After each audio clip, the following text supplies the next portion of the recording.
Hi again நம்மளுக்கு ஒரு project ஒன்று முடிஞ்சிருக்குது. ஸோ நம்ம வந்து இன்னைக்கு என்னென்ன பண்ணியிருக்கிறோம்னா பிளைவுட்ல ஒரு பாக்ஸ் பண்ணியிருக்கிறோம், தென் பைன்வுட்ல கிரேட்ஸ் பண்ணியிருக்கிறோம், தென் அகைன் அந்த பிளைவுட்லேயே டிஃப்ரெண்ட் டைப்ஸான சைஸஸான பாக்ஸஸ்லாம் நம்ம பண்ணியிருக்கோம். சரிங்களா? ஸோ இப்போ இது வந்து பிளைவுட் பாக்ஸ் ஃபுல் கவர்ல வந்திருக்கும். ஓகேங்களா? இப்போ இந்த பிளைவுட் பாக்ஸ்லேயே கஸ்டமர் நம்ம கிட்ட கேட்டது வந்து என்னன்னா ஃபுல் கவர்டா இருக்கணும் பிளஸ் ஃபோக் லிஃப்ட் பண்ணணும்னு சொல்லிட்டு கேட்டிருந்தாங்க. ஸோ நீங்க நல்லா பாருங்க, அந்த ஜாப் வந்து தரையில இருக்காது, இல்லாம அதோட ஃபோக் லிஃப்ட்டுக்கு வந்து 4x3 ரன்னர்ஸ் கொடுத்துட்டு அதை லிஃப்ட் பண்ற மாதிரி கொடுத்துருப்போம். இது பிளைவுட்ல. ஓகேங்களா?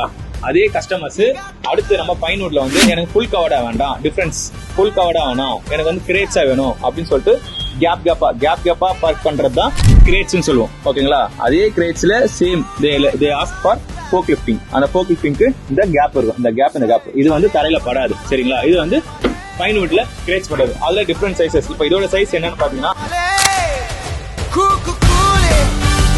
ஓகேங்களா, இதோட சைஸ் 75 into 96 into 100 இதோட size L into B into H.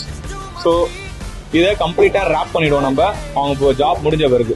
Next அதே இது வந்து இன்னும் ரேப் ஆகல. ஸோ இது வந்து அவங்களுக்கு இன்னும் ஃபினிஷிங் டச் இருக்குது. ஸோ இதோட ஜாப்ல வந்து இந்த மாதிரி சப்போர்ட் எல்லாம் வச்சுட்டு 2 சப்போர்ட் வச்சுட்டு ஃபோம் வச்சுட்டு ஃபுல்லா கவர் பண்ணி க்ளோஸ் பண்ணிடுவோம் நம்ம. ஓகேங்களா?